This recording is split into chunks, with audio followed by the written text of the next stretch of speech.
then Owen, in that order. Thank you, Mr. Speaker, sir.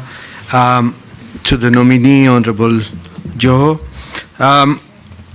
what you have said about cadastral and all that, your predecessor, when he was there, Honorable Vuria, when he came for vetting in 2022, he talked about the NIS doing prospecting for all the minerals in the country.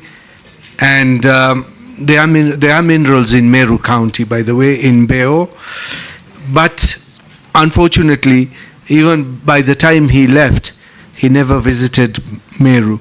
So my first question to you would be, like what Honorable Posing has said, you may be a desk CS if you are approved.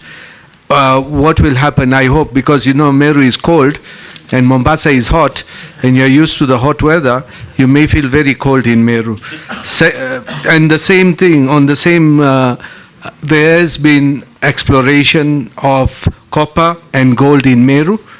But unfortunately, the company which was prospecting, a Kenyan company, Goita Mining Limited, has been bought out by Avira Resources Limited of Australia. So my question would be, do you think that we as Kenyans will benefit, or will the benefit be for outsiders who come prospecting in Kenya and taking away everything what is there?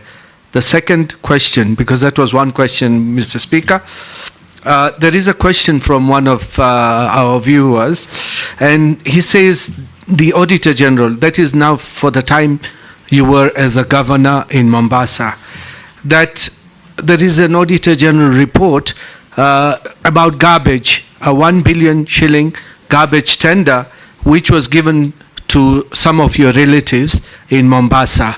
And there is even talk that it is not Ali Hassan or Hassan Ali Joho who handled Mombasa County. It was a relative of his. I would not mention him for, it would not be right, but it was not you who were running. You were running the political part. The other part was being run by somebody else. Can you confirm or deny? Thank you. Thank you, Mr. Speaker. Nominee, make a distinction between Meru and Tharaka Nithi. He's been talking about Meru. If I'm to say anything, it will be on Tharaka Nithi. The two are separate and distinct. You are actually vetting the nominee on behalf of the people of Kenya. No. Not your constituencies, not your counties. Mr. Speaker, sir, we have questions to ask. Ask and the question, we have to draw that distinction. but avoid the temptation to appear that you are vetting nominees on behalf of your constituencies or your counties. I agree, Mr. Speaker, but Mr. Speaker, some questions are relevant. We have to draw. Sir, I'm not curtailing you at all. Go on and ask. Thank you very much for the distinction. Nominee, you began when you were responding to a question by stating that what it is that Liberia gets right and we get it wrong. And here you were talking about maritime affairs, the sea vessels. And I don't know whether you know the historical background why Liberia is actually the largest flag carrier in respect of ships. And that also goes with, it has the highest number of shipwrecks in the high seas, purely because most of those ships are condemned in their countries, and this is the reason why they find solace in going to Liberia to get national flag. So I do not know whether you wish Kenya also to take that route and emulate that. You respond. Number two, a question from a viewer who wants to know really whether the nominee is familiar with the minerals found in the country and where those minerals are to be found, including my own county, Tharaka Nithi, and my constituency, Tharaka. Then the third one is on fisheries. We have what are known as Kenya Marine and Fisheries Research Institutes spread across the country. Some of them are stored. They started building, but halfway they collapsed. If you are approved by this House, nominee, do you confirm that you would embrace the policy of completing those institutes, because some of them are actually meant for marine research in the hinterland. Thank you. Thank you, George. Don't feel like I curtailed you. I was just giving direction to everybody. Owen? Thank you very much, Honorable Speaker. Honorable Speaker, I would like to request the following information from our nominee one. Listening to you, Honorable Ali Hassan Joho, you come through as a hustler that has come from the bottom up, bottom there, coming up through many struggles. And there are very many lessons that we learned from your interaction in this committee. As you sit, if approved by this committee, if you sit in cabinet, how do you help to encourage the hustlers, especially in the mining, in the fisher? The fisher folks in in Kenya are basically hustlers who are trying to make it in life. Probably you are a good example of that. How do you intend to really bring in that to cabinet and assist the cabinet really to help the hustlers in this country who seem to have given up?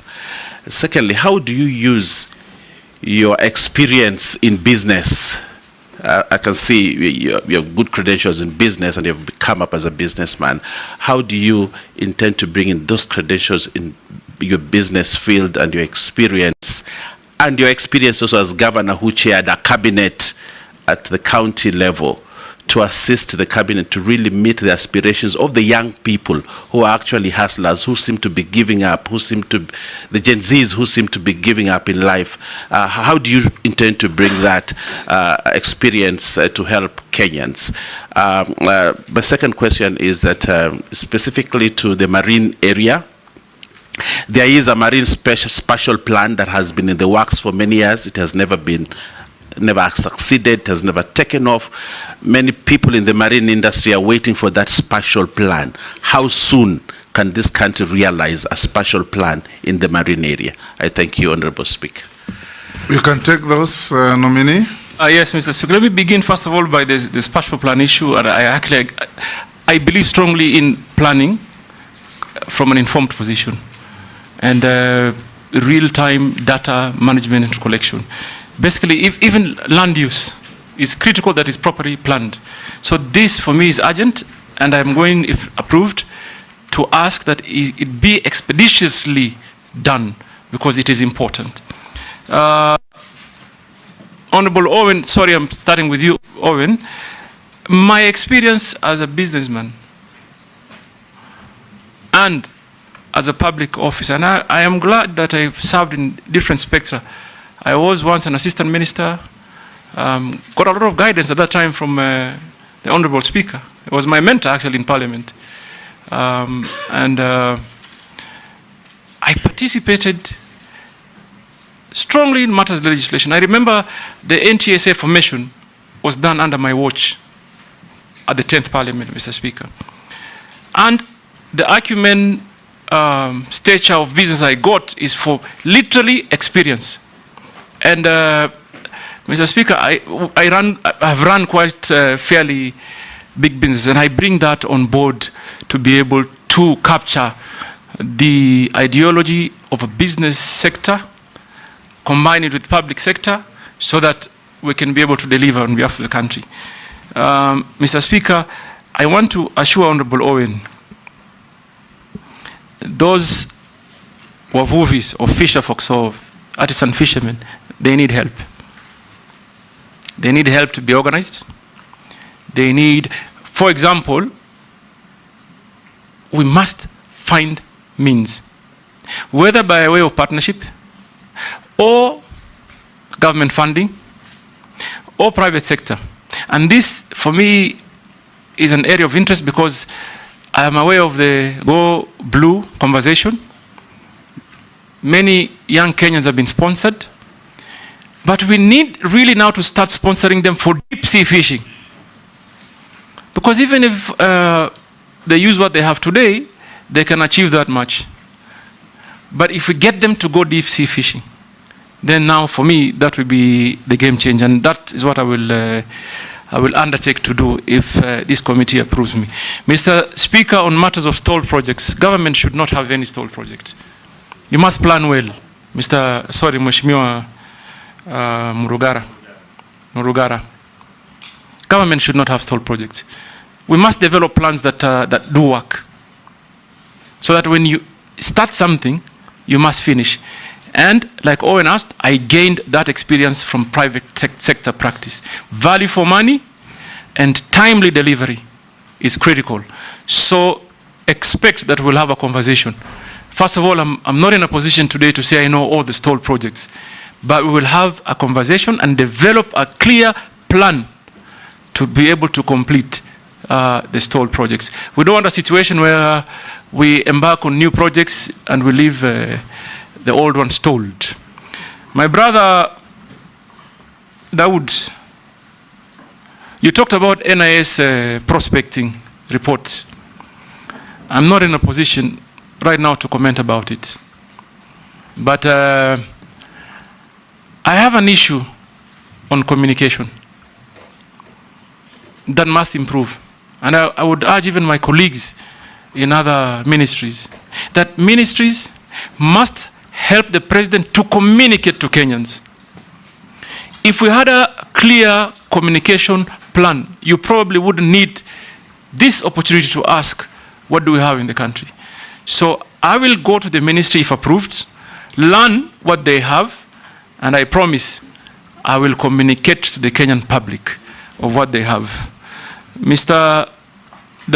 Speaker, Honorable Dawood asked on exploration of gold and copper in Meru, and the fact that the miners or the mining company exchange hands. I think the fact that companies do exchange hands doesn't mean the law on royalties change. It should remain. And they should continue to pay royalties, both to the communities, county government, and national government. So I doubt if the government will lose. The only thing that I am concerned about, and I think we collectively should, is the testing of minerals. Whether we have that capacity in the country. Because I'm told, I took some time and called some minister friend I have in another country that's very successful in mining. I'm told in instances where you mine copper, you are very likely to get good deposits of gold. But what the miners do is that they only report copper. So therefore, we urgently need to enhance our testing capacity and ground truthing. And I will happily visit you in Meru, in Tharaka, in Migori. I'll go to Suna. I'll go to Kikuyu. I'll go to Turkana. Turkana has the potential of exporting large quantity of what they call mango tilapia. Huge market for mango tilapia in DRC. I have to go there and see how we can improve on that. I will go to Busia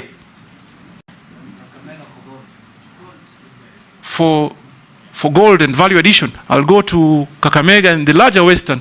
Everywhere where there's potential for minerals. I will go to ensure, first of all, we involve the communities, we work with the counties, we secure the communities, we engage on matters of environmental impact. So I will be visiting every part of this country, Mr. Dawood, including Tharaka and Meru.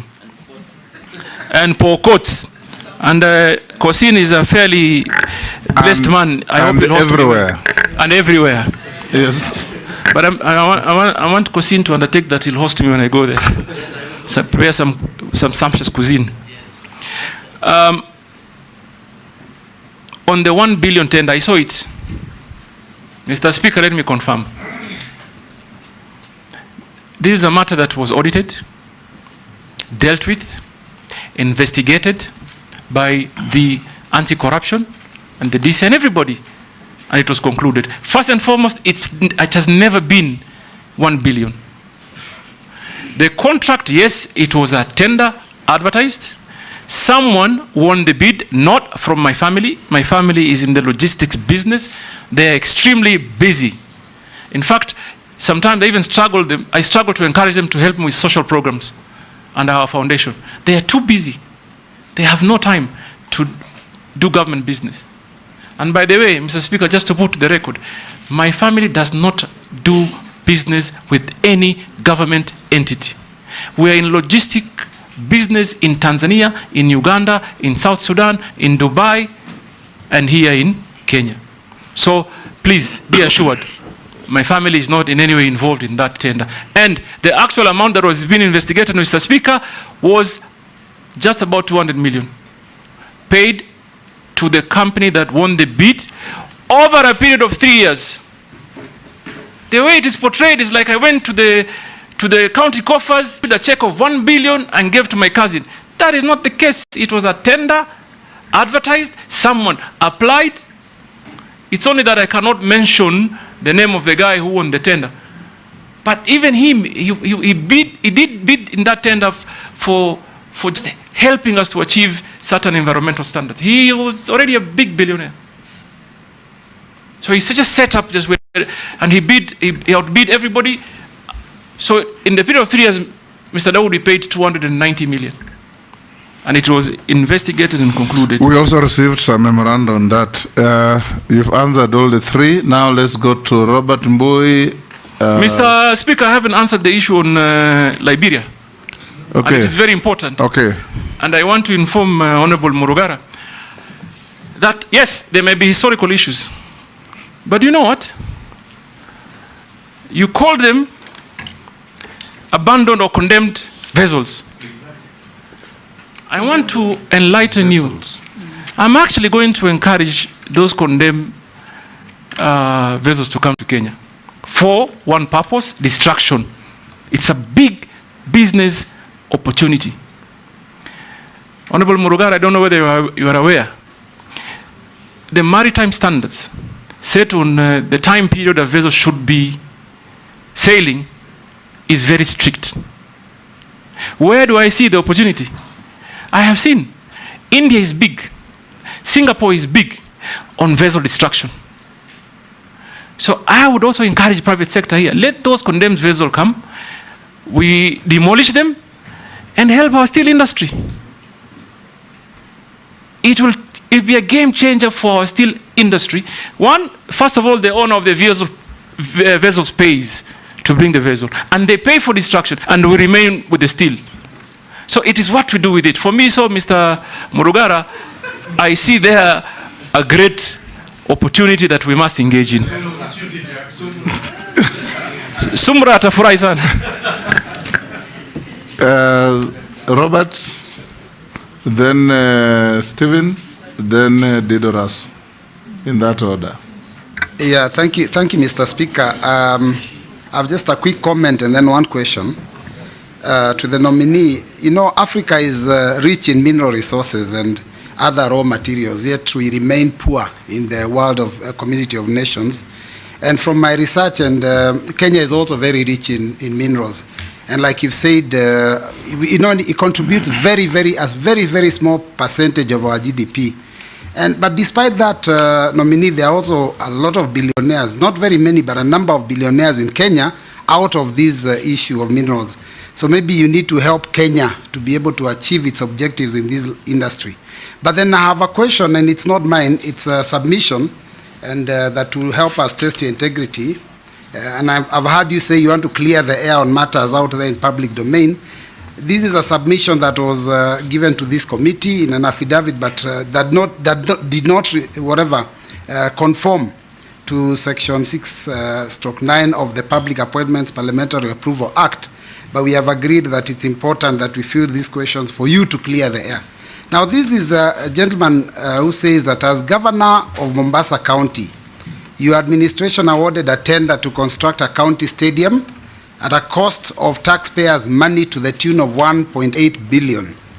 Now, a report by the Auditor General for the financial year that ended June 2023 showed that the county stadium was yet to be completed, this is many years later, despite the construction beginning in 2018. Now, consequently, the Office of the Auditor General could not ascertain the value for money of the expenditure incurred on the proposed development of the sports complex, and this could therefore risk cost escalation and project termination. Kindly explain the extent of your involvement in the matter and whether the stadium has since been constructed so that you could allay the public. Stephen? Thank you, Mr. Speaker. Welcome, nominee, governors, and Ali Joho, former.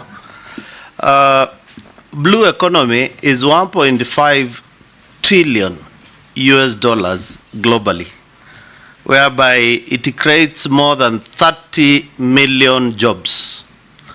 And my question is that as you approved or get favor from this committee, you need to look at Kenyans and the young people on how to tap in this space of 30 million jobs to make sure that the young people in this country get those opportunities. On a lighter one, I've perused your questionnaire which you filled, and I believe you have a number, but on, I think it's a typo error. You gave the number for Safaricom, 0722 000 000. Can you clarify? Thank you, Mr. We'll take the next. Russell? Thank you very much, Honorable Speaker. Honorable Hassan, as soon as I am here, as soon as your name hit the media, people in Mombasa were on the streets, young and old, all of them. A few days later, one of the MPs said, now Hassan Ali Joho should become a cabinet. He should not come back to local politics. My first question is there potential of conflict that you want to be a cabinet minister and also interfere with local politics in Mombasa? You need to clear there. The second question, Honorable Speaker, Honorable Hassan Joho is a businessman, and you deal with many things, logistics, jewelry, all of that. We are giving you mining. Mining today is done by the locals in Navakolo, Ikolomani, Homa Bay, in Moyale, in Marsabit, where they do gold and other minerals, and they eke out living through that. Tell us, we as Kenyans, you are looking for private investors. Do we see the potential that you get private investors so that the locals, the communities, will be locked out? Thank you, Honorable Speaker. Nominee, answer those three. Thank you, Mr. Speaker. First of all, let me just clarify that my family is not in jewelry business. We are in logistics, obviously diversified a little bit in real estate and trading. Let me ascertain that we are in this industry that is called service industry. We don't work with government. We've never worked, my family has never worked with government. We don't do business with government. We have a straightforward business, and I assure you that we will not do business with government. We have enough already, as it were, to deal with. On the question of the comments by the Honorable MP, no, in Mombasa, on the same one, on the comments. I want to tell you, I now serve the nation. And in fact, I will make efforts to even unite those that are in Mombasa. I must help the president unite the country. And therefore, I must rise above local, divisive conversations. Every Kenyan must be served equally across board. So if there's anything I'm going to do, is to actually endeavor to unite Kenyans and even leaders even more. So be rest assured, politicians have their space, they can say what they say, but if I'm approved, I serve the nation, and I want to assure this House I will do anything to see a Kenyan that is united.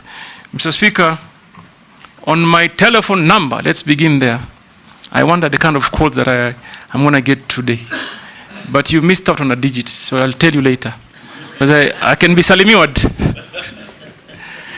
But yes, it has those many zeros. I may have gotten some shares maybe from on a light note, Mr. Speaker. So I want to also say that I agree with the Honorable Stephen on the space in the blue economy. And Mr. Speaker, if there's one thing that this country needs to focus on, is mining and blue economy. I believe if we take the right strategy, we deploy the right strategy, we can even remove ourselves from the hole of debt using our own resources. We can. We can. And we should. And therefore, I'll make it my business to ensure systems that work are deployed, processes that are efficient are used, so that we also can help this country move from the burden it is in today. And I believe strongly that this ministry is a ministry of wealth creation and employment opportunity. And that will be my focus if you approve me.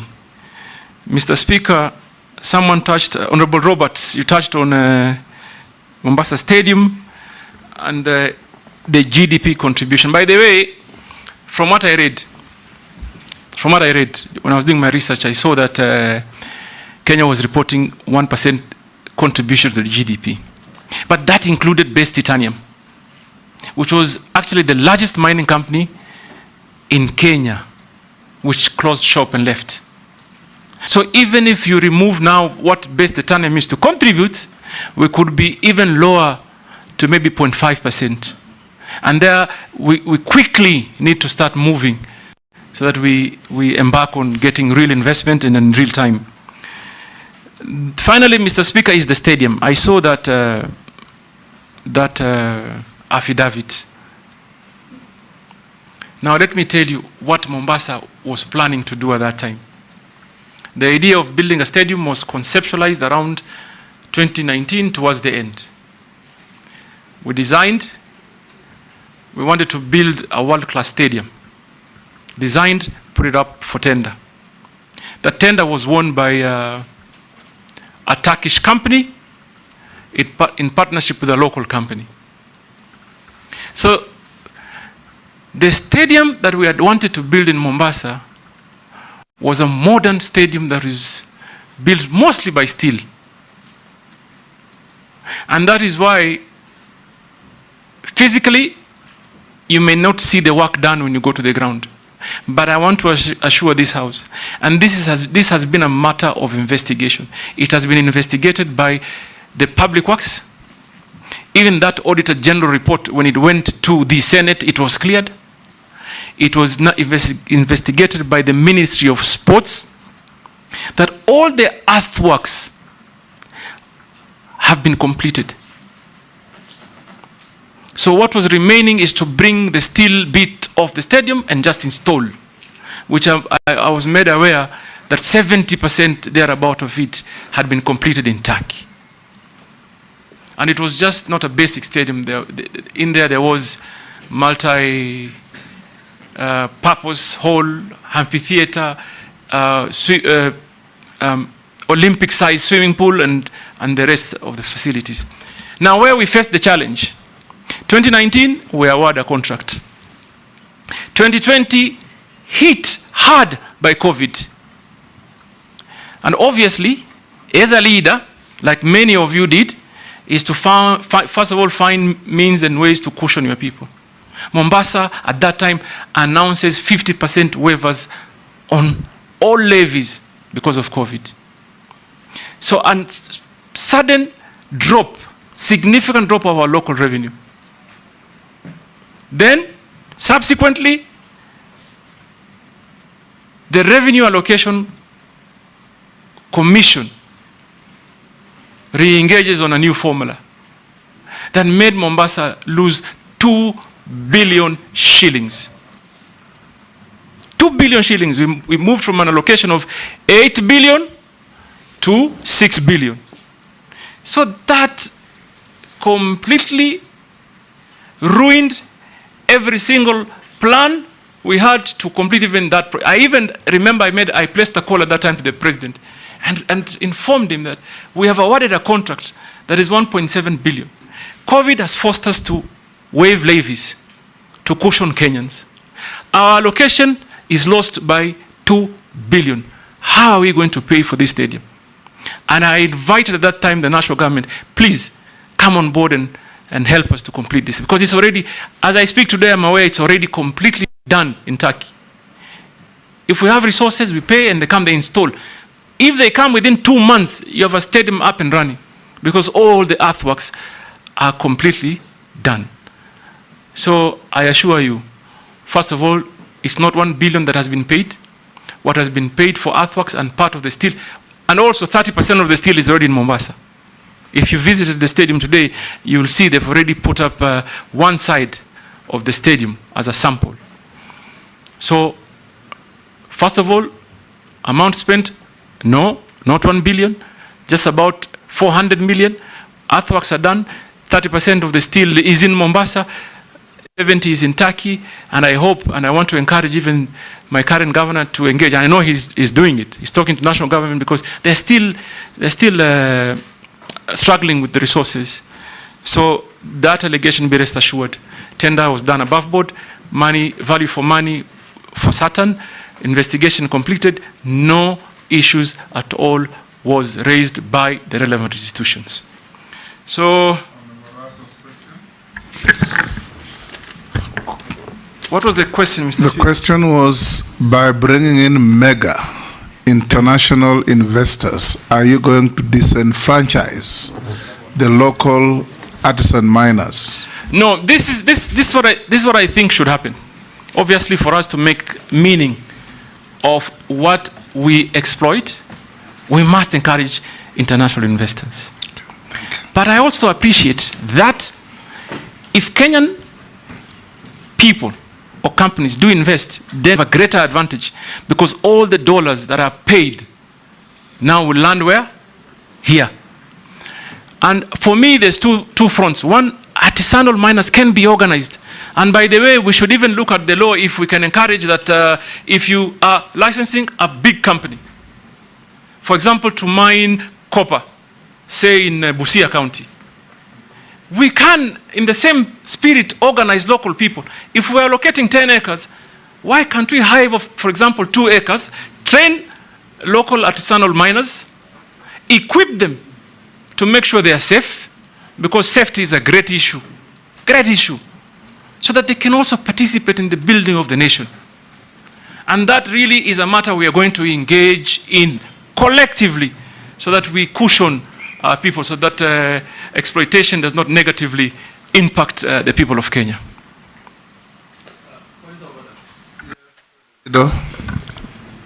Thank you, Honorable Speaker.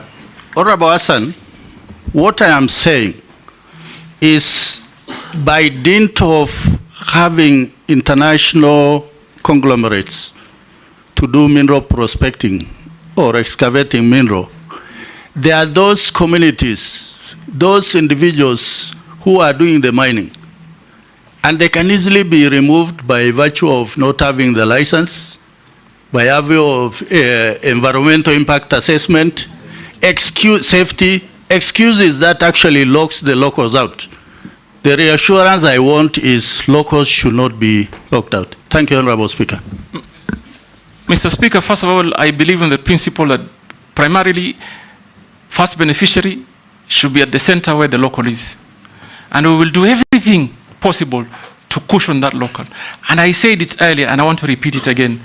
We must equip them to be able to do real business. Number one, train them in matters mining, equip them, matters of safety, and even give them basic business skill so they know value for money. For example, Mr. Mr. Speaker, in Migori County, the artisanal miners, they go for small collection. Somebody just wants to collect enough to eat for the day. They go in very dangerous or hazardous environment. When they think they've gotten what will give them that meal for that day, they go home. Don't you think there's a need for us as a country to engage them, to tell them if you do it in a much more organized way, you can actually change your life for a long period of time. So, Mr. Speaker, I want to assure the honourable member that... Point of order. I was hoping that you would say something like this, that you'd promote a legislation, like happens in many countries, that if a foreign investor is coming in, they must have a component of local shareholding, so that we don't only benefit, because when an investor comes in, we only benefit from their investment and employment and tax in Kenya, but they repatriate the entire amount of their profit. So we should be looking towards that, or else the country will be owned by foreigners. No, without a doubt, and I take your comments very, very seriously, that this requires a very deeper conversation with all of us, and I'm happy to assure you that we'll take it on.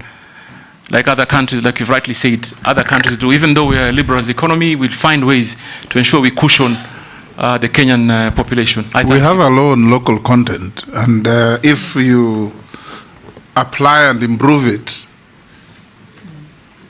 if an Australian or French company comes to mine here, and they make $1 billion profit in a year, that is money out of our economy.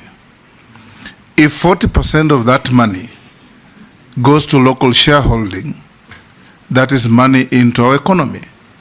The most important thing is to structure such that the local content is not used to create a cabal of a few super rich against the rest of Kenyans. The local content could be a county, could even be government shareholding through parastatals in your ministry.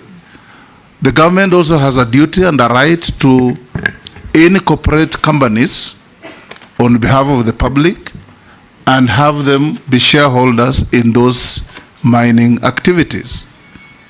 If a foreign bank makes 30 billion profit in Kenya, that is money out of our economy. If a local bank makes 10 billion profit in a year, that is money into our economy. We'll take the okay. I think, Mr. Speaker, I couldn't agree more. And probably that maybe the reason as to why the National Mining Corporation was formed. One of the reasons. And because National Mining Corporation is not fully functional today. And Madam Boss, this first of all will be the first area of potential. Get them to partner with other investors so that they can achieve that local content. And I will strongly propagate that it happens.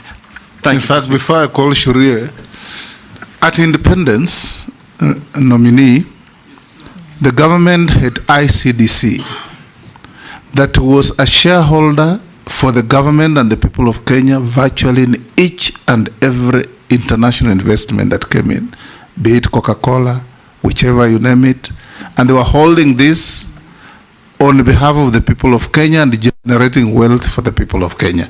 Now we'll take the last four in a row: Honorable Sharia, Honorable Mishi, Honorable Mukami, and Honorable Caleb Amisi, in that order.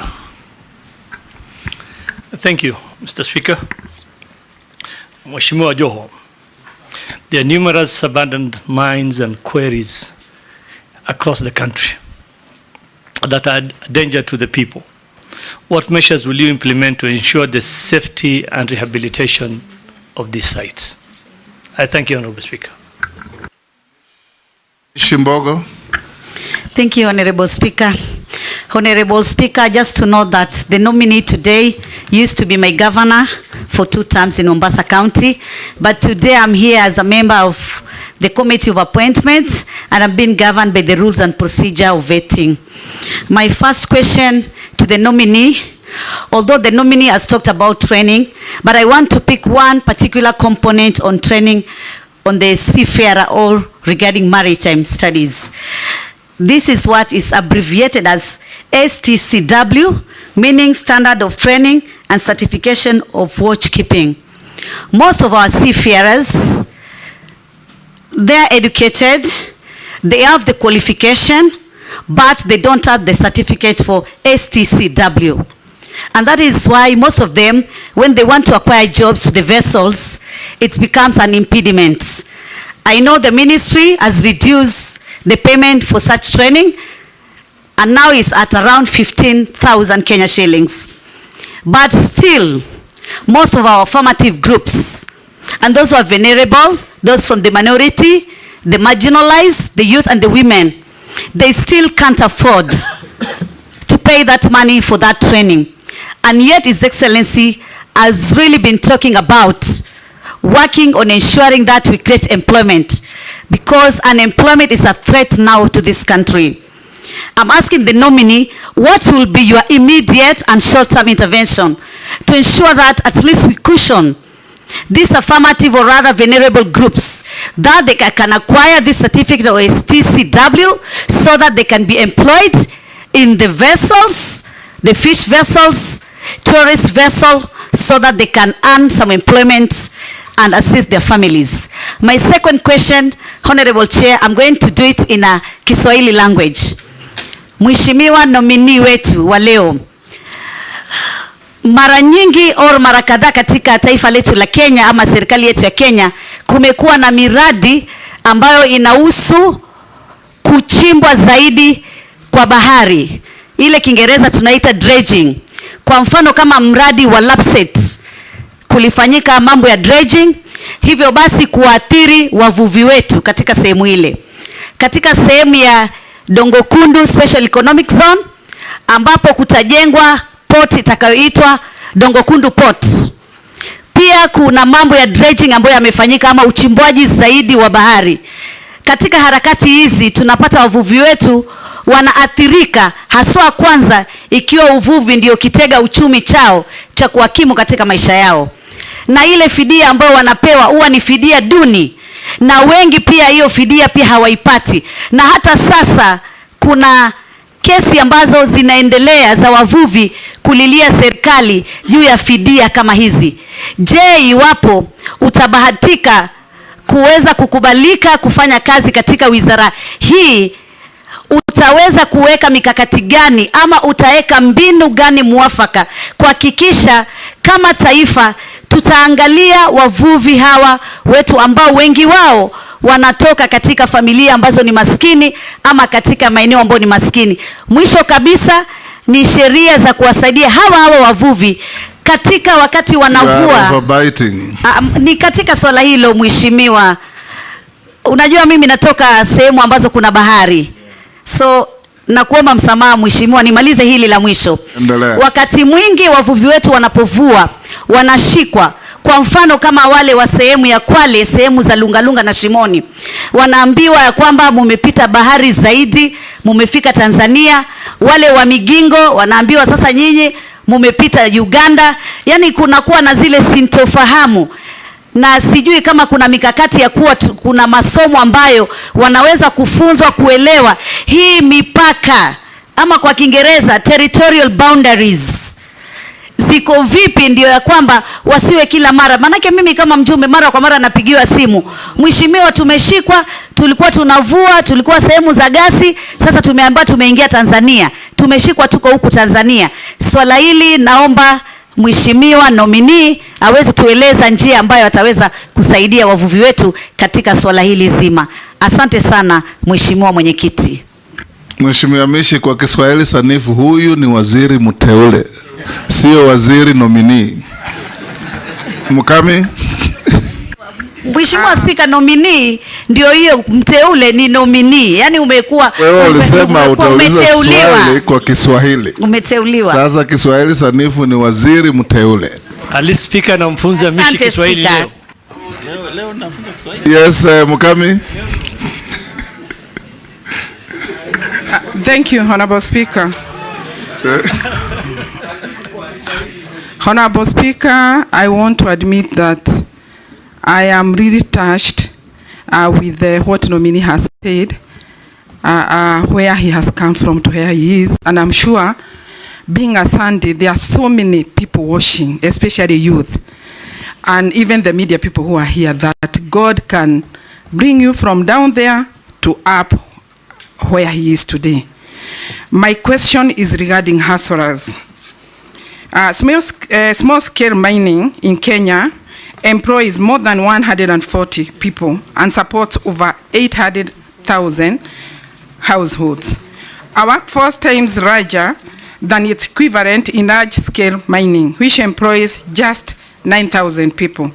However, several constraints limit its economic potential due to informality, poor health, and safety standards, a shortage of access to geo-data, and financial challenges. As Cabinet Secretary, if you are going to be approved, what measures will you implement to elevate the hustlers of artisanal small-scale mining? Thank you, Honorable Speaker. Caleb Amisi.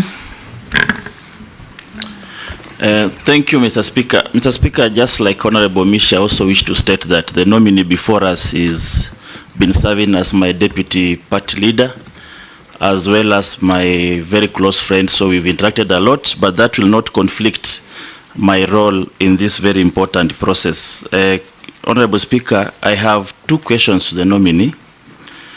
One, marine, you are aware that there exist marine resource utilization contracts between Kenya and other fishing powerhouses around the region or even beyond on the use of marine resources. But there have been questions on, number one, the provision of sustainability of these fishing practices. There are benefits to Kenya, there are long-term management, how public can access those contracts, even the approvals, and potentially, if there exists, the rescinding to the contracts. What do you say about it, if you know about the contracts and how you will make Kenya benefit? And then secondly, Mr. Speaker, allow me to ask this, because in my second term now as a member of parliament, I've served in the Committee of Defense and Foreign Relations, where I had an opportunity to vet, I think cumulatively close to 60 ambassadors, high commissioners, consular generals, and state representatives to the international organizations. And the principal secretaries, more than 10. Now, in this committee, I've also had an opportunity to now vet close to almost 30 cabinet secretaries. Cumulatively, this is almost 100 senior Kenyans are vetted. They have all promised, very competent, very enthusiastic about their country, charismatic in their own nature, very knowledgeable, highly educated, very varied history. Some, they share your history, by the way, some of us have even worse histories, and some have good histories. They have promised all. But for the last 7 years, there is nothing. Nothing. The heaven they promise, I have not even dreamt it. What is this that you possess? What is this eighth wonders of the world that you possess that is going to give me a sigh of relief?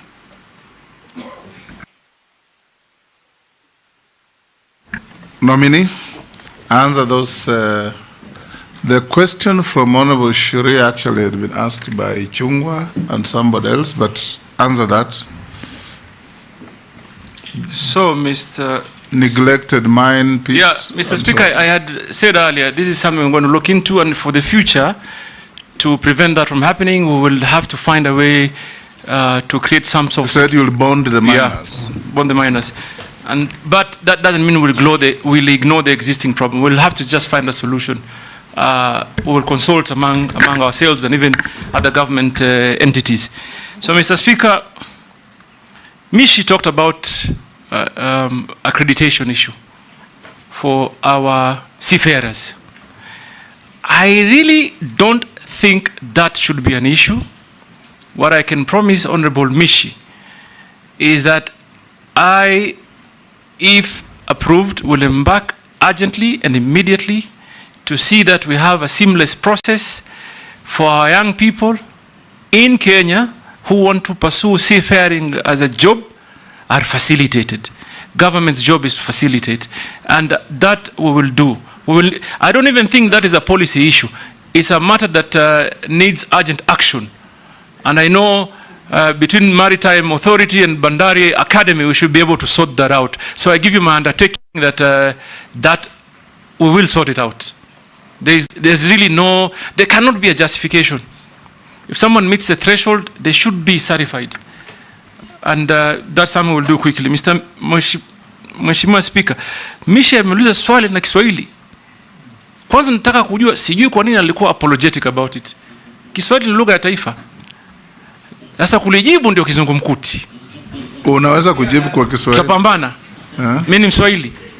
So, Mheshimiwa, but parliamentary standing orders require that since you started in English, you must go in English all through.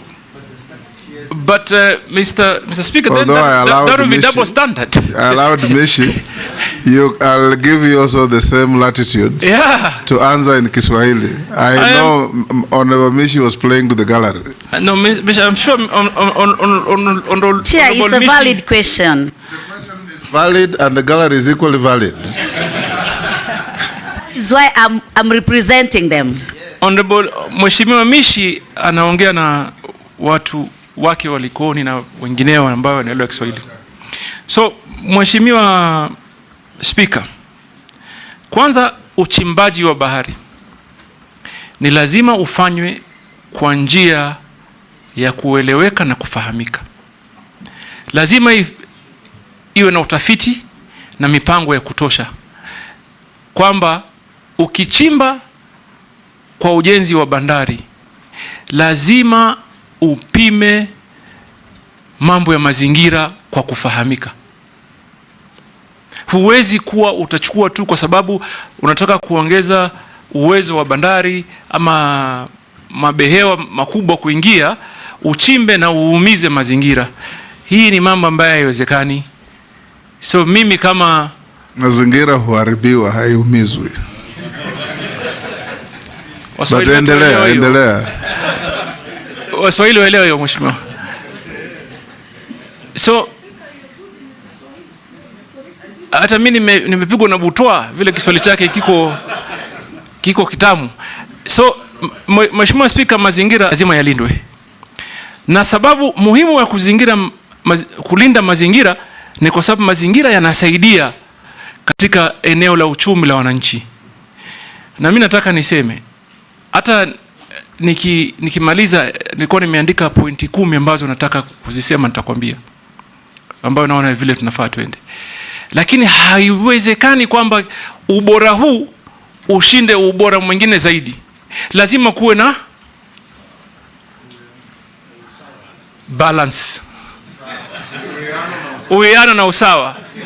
Yaani tunasema Mheshimiwa Speaker, katika hali yanayofanyika lazima kuwe na uwiano na usawa, hasusan katika mapato. Na hakuna mimi nafahamu vile pale Mheshimiwa Misha natoka, wavuvi walikoni wakati Dongo Kundu ilikuwa inachimbwa, hata ile terminal mpya ya bandari sahihi, wavuvi wengi walipoteza mapato ya kiuchumi, kwa sababu mchanga ule uliotolewa pale ulitupwa mahali ambao wavuvi wanavua.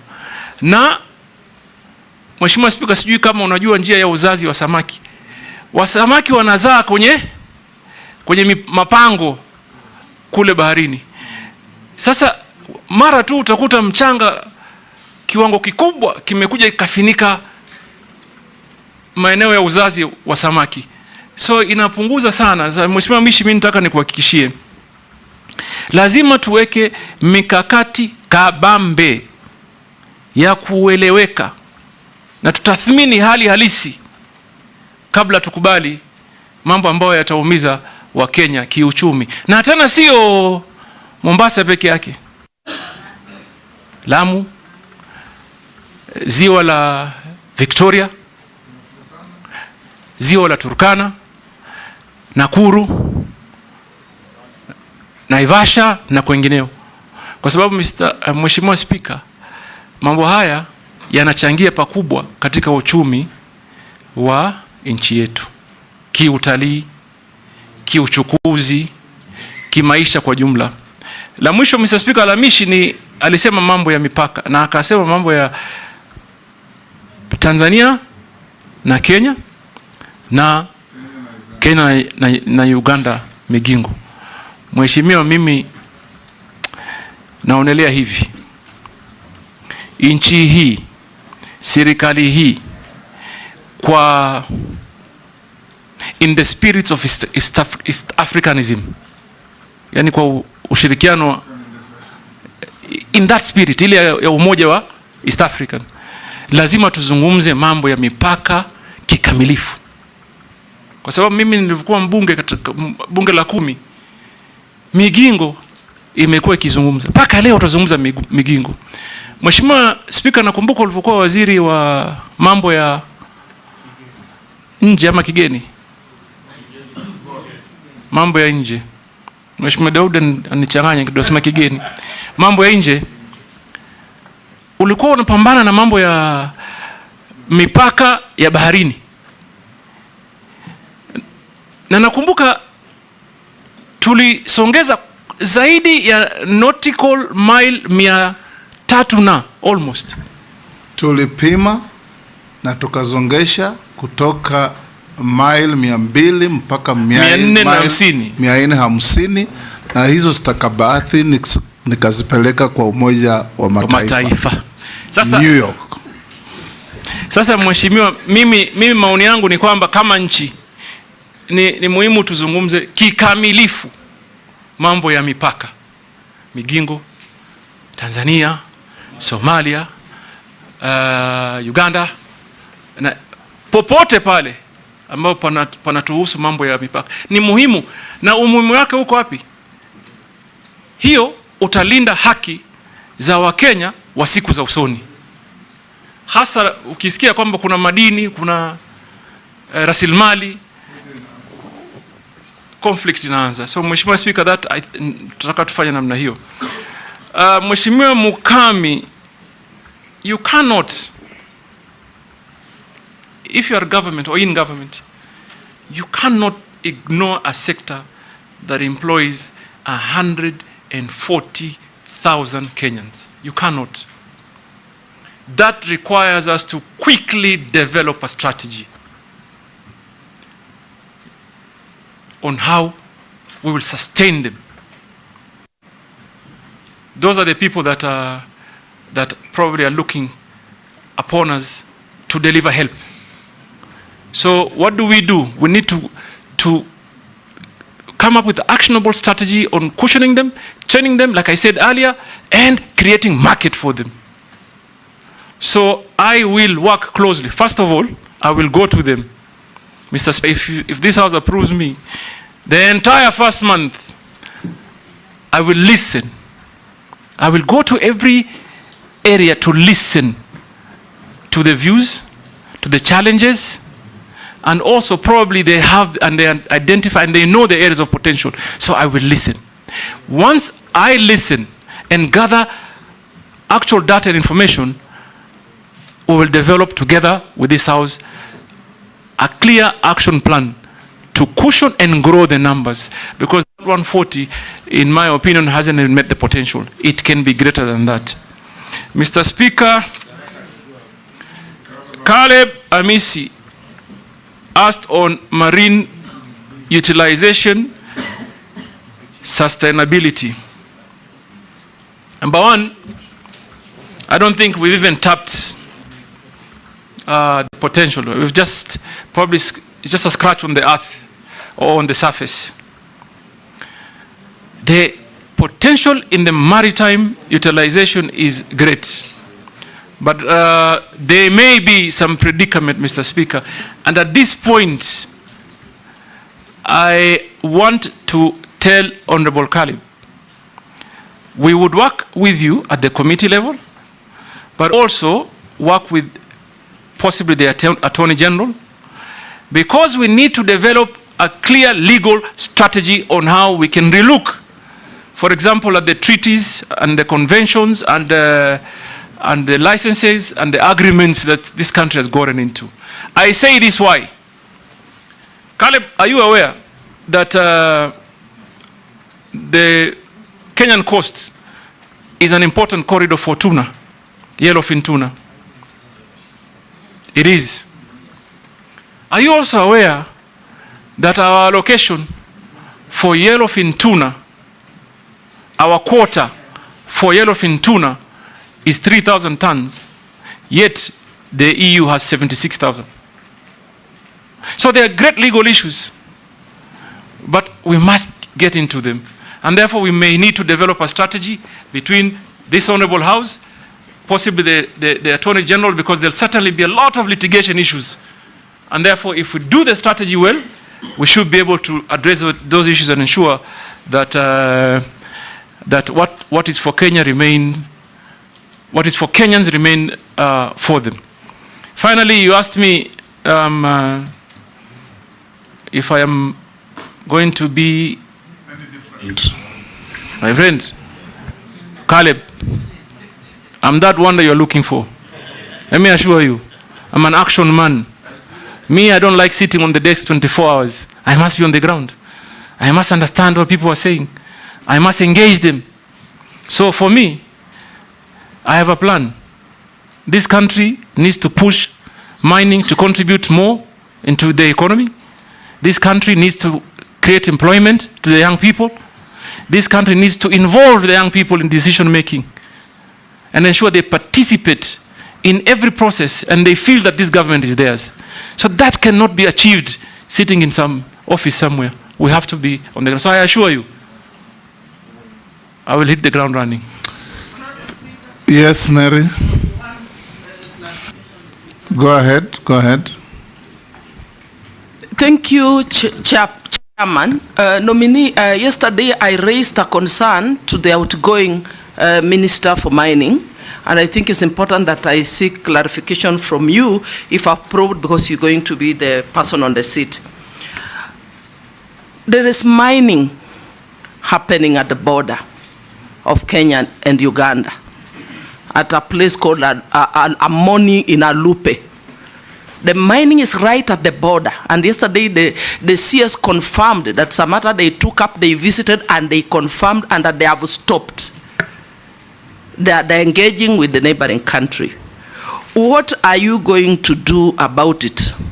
And I'm very happy I've heard you saying you will give priority to issues, you will start working, you will not be in the office.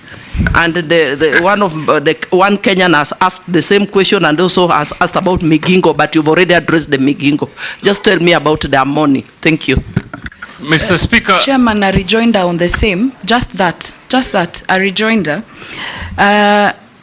Mr. Nominee, there's a whole issue in this country about speculation. You know, people assuming this county has this county has that, this region has that. I would like to know whether you would ensure there is a transparent Kenya mineral audit that will allow Kenyans to know what minerals are where and who has mining rights. Because this, especially where I come from the north, the cattle rustling has changed